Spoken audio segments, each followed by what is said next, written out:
Hello guys, तो बहुत बहुत स्वागत है आपका हमारे यूट्यूब चैनल पे। और आज हम लोग डिस्कस करने वाले हैं कि एल्गोरिथम क्या होता है, एल्गोरिथम की प्रॉपर्टीज क्या होती हैं, टाइम कॉम्प्लेक्सिटी क्या होता है, स्पेस कॉम्प्लेक्सिटी क्या होता है और स्पेस टाइम ट्रेड ऑफ किसको कहते हैं। तो बिना टाइम वेस्ट करे आइए शुरू करते हैं हमारा आज का पहला topic, what is an algorithm. जैसा कि इसमें डेफिनेशन लिखी हुई है, step by step method to solve a complex computational problem. यानी कोई भी स्टेप बाय स्टेप मेथड जो कि एक कॉम्प्लेक्स कंप्यूटेशनल प्रॉब्लम को सॉल्व करने के लिए यूज होता है, उसे ही हम एल्गोरिथम कहते हैं। ओके, अब अगर यहाँ पे टर्म आया है कॉम्प्लेक्स कंप्यूटेशनल प्रॉब्लम, कॉम्प्लेक्स का मतलब डिफिकल्ट, कोई भी डिफिकल्ट, कंप्यूटेशनल प्रॉब्लम यानी जो कंप्यूटर के थ्रू प्रॉब्लम सॉल्व करी जाती है। ऑलराइट, कंप्यूटर के थ्रू जिन प्रॉब्लम को सॉल्व किया जाता है प्रोग्राम्स के थ्रू, उन्हें कहते हैं कॉम्प्लेक्स कंप्यूटेशनल प्रॉब्लम। अब अगर हम कोर सिलेबस से हट के एक एल्गोरिथम को समझने के लिए हम कुछ एग्जांपल यहाँ पे लिखे हुए हैं, अगर हम इनके थ्रू समझें एल्गोरिथम को, तो पहला दिया हुआ tying your shoes. Tying your shoes, shoe laces बांधना भी, जैसा कि आप लोग ऑफकोर्स आपने सभी ने बांधा ही होगा कभी ना कभी अपना शू, तो शू लेसेस बांधना भी एक स्टेप बाय स्टेप मेथड होता है। आपको उसमें एक एक स्टेप फॉलो करना होता है। ऑलराइट, और जैसे कि दूसरा एग्जांपल दे रखा है finding a book in library. Library में आपको बुक फाइंड करना है, तो पहले आप जाओगे, काउंटर ढूंढोगे, फिर अपनी बुक शेल्फ ढूंढोगे, फिर बुक नंबर देखोगे, उसके अकॉर्डिंग आप एक एक प्रॉपर स्टेप होता है, एक प्रॉपर फॉर्मेट होता है। ऑलराइट, उसके बाद थर्ड एग्जांपल दिया है फॉलोइंग अ रेसिपी। किसी भी चीज की रेसिपी, जैसे कि सब्जी बनाना है, दाल बनाना है, या जो कुछ भी बनाना है, तो उसके लिए एक पर्टिकुलर रेसिपी होता है। पहले स्टेप, फिर सेकंड स्टेप, फिर थर्ड स्टेप, आप कोई भी स्टेप ऊपर नीचे नहीं कर सकते हो। ऑलराइट, उसके बाद हमारा फोर्थ आता है क्लिक अ फोटो। कोई भी फोटो खींचनी है, मान लो फोन से ही खींचनी है, तो पहले आप कैमरा खोलोगे, फिर अपना सेटिंग्स सही करोगे, अपना कस्टमाइजेशन करोगे, जो भी करना है, उसके बाद आप फोटो क्लिक करोगे। तो ये एक पर्टिकुलर प्रोसेस है।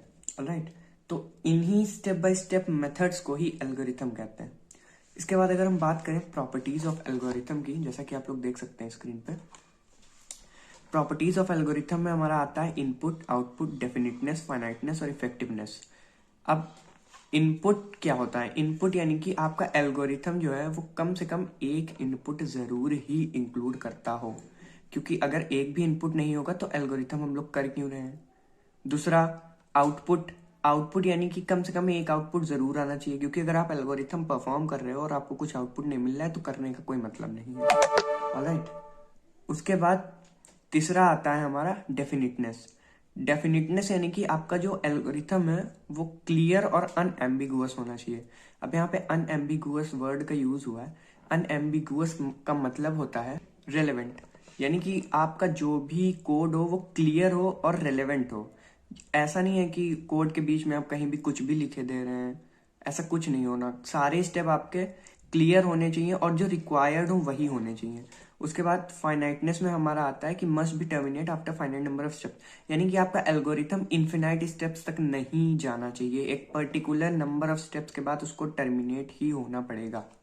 ऑलराइट, उसके बाद आता है इफेक्टिवनेस। इफेक्टिवनेस का मतलब है कि each step must be essential and efficient, यानी कि उसका एक एक स्टेप एसेंशियल हो और एफिशिएंट हो, यानी जिसके लिए आप यूज कर रहे हो उस काम को परफॉर्म करने में एफिशिएंट भी हो और उस काम के लिए वो एसेंशियल भी हो, तभी आप उसको यूज कर रहे हो। ऑलराइट, अब ये बात हो गई एल्गोरिथम और उसकी प्रॉपर्टीज की। अब अगर हम लोग बात करें टाइम कॉम्प्लेक्सिटी की, तो टाइम कॉम्प्लेक्सिटी क्या होता है, आप लोग को स्क्रीन दिख रही होगी।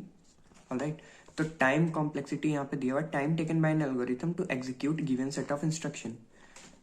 किसी भी एल्गोरिथम को गिवन सेट ऑफ इंस्ट्रक्शन को एग्जीक्यूट कराने में कितना टाइम लग रहा है, उसी को टाइम कॉम्प्लेक्सिटी कहते हैं।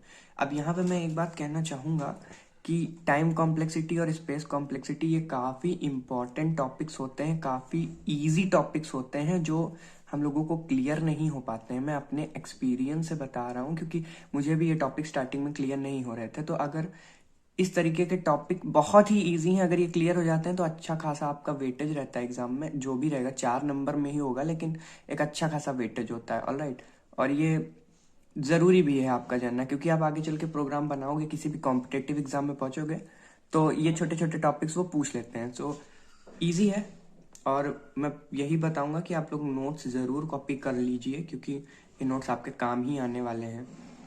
ऑलराइट, मैंने जितना हो सका है शॉर्ट में लिखा है, श्रिंक्ड लिखा है, आप नोट कर लीजिए। आप इसको भी और श्रिंक कर सकते हो, ऐसा नहीं है सेम टू सेम कॉपी करना, और अपने अकॉर्डिंग आप नोट कर लीजिए। ओके, तो टाइम कॉम्प्लेक्सिटी क्या होता है कि किसी भी एल्गोरिथम को, किसी भी गिवन सेट ऑफ इंस्ट्रक्शन को एग्जीक्यूट कराने में कितना टाइम लगा है, उसे टाइम कॉम्प्लेक्सिटी कहते हैं। अब इसका रिप्रेजेंटेशन होता है एसिम्प्टोटिक नोटेशंस का यूज करके। ऑलराइट, अब एसिम्प्टोटिक नोटेशंस बेस्ट केस में big O in bracket use करते हैं। ब्रैकेट के अंदर आपका कॉम्प्लेक्सिटी आ जाएगा। अगर आपका प्रोग्राम का कॉम्प्लेक्सिटी n है तो n आ जाएगा, log n है तो log n आ जाएगा, n स्क्वायर है तो n स्क्वायर आ जाएगा, उसी के अकॉर्डिंग।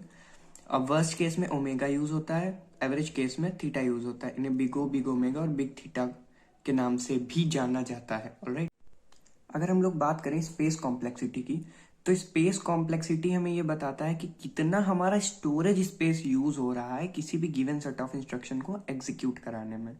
यानी कि total storage space used to run a given set of instruction is known as space complexity.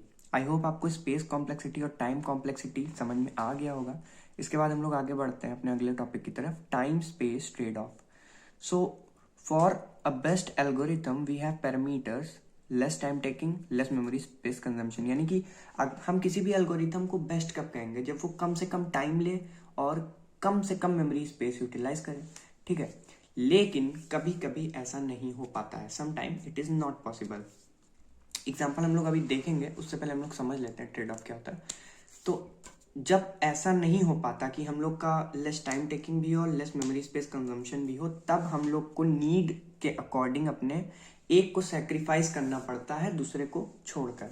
ठीक है, यानी कि अगर हमें चाहिए कि हमारा प्रोग्राम जल्दी एग्जीक्यूट हो, टाइम कम ले, तो हम लोग स्पेस की चिंता नहीं करेंगे वहां पे। ऑलराइट, और अगर हम लोग को स्पेस बचाना है तो वहां पे हम लोग को टाइम की चिंता नहीं करनी है। ऑलराइट, तो उस केस में हम लोग को चूज करना रहेगा कि आइदर वी चूज फर्स्ट और either we choose second. Alright, इसी प्रोसेस को कहते हैं टाइम स्पेस ट्रेड ऑफ, और यही कहता है कि there exist a time space trade off among algorithm. Alright, अब अगर हम लोग एग्जाम्पल के थ्रू समझने की कोशिश करेंगे तो यहाँ पे एग्जाम्पल लिखा हुआ है, rest and study time in daily routine. अब रेस्ट और स्टडी टाइम डेली रूटीन है। ओके, तो यानी अगर हम लोग पढ़ाई को ज्यादा टाइम दे रहे हैं, पढ़ाई ज्यादा कर रहे हैं, तो हम लोग की एनर्जी कम बचेगी, और अगर हम लोग रेस्ट ज्यादा कर रहे हैं तो हम लोग की एनर्जी ज्यादा बचेगी। यानी कि study high energy low, study low energy high, energy saved. Okay, energy saved energy high एक ही बात है। तो अगर हम लोग कहें कि हम लोग अगर कम पढ़ते हैं तो हम लोग की एनर्जी ज़्यादा बची रहती है, अगर हम लोग ज़्यादा पढ़ेंगे तो हम लोग की एनर्जी कम हो जाएगी, यूज़ हो जाएगी। पढ़ने में ऑफकोर्स एनर्जी यूज़ होती है।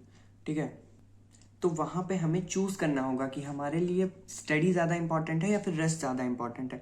अगर हम लोग को उस टाइम में स्टडी की नीड है, मान लो एग्जाम टाइम चल रहा है, तो ऑफकोर्स हम लोग को स्टडी की ज़्यादा ज़रूरत है, हम लोग रेस्ट पे ध्यान नहीं देंगे, तो वहाँ पे हम लोग स्टडी टाइम यूज़ करेंगे, चूज करेंगे। और अगर हम लोग का भाई एग्जाम टाइम नहीं चल रहा है, एग्जाम खत्म हुआ है, जस्ट 2 दिन हुआ एग्जाम खत्म हुआ, तो ऑफकोर्स हम लोग रेस्ट टाइम को ज़्यादा प्रेफरेंस देंगे।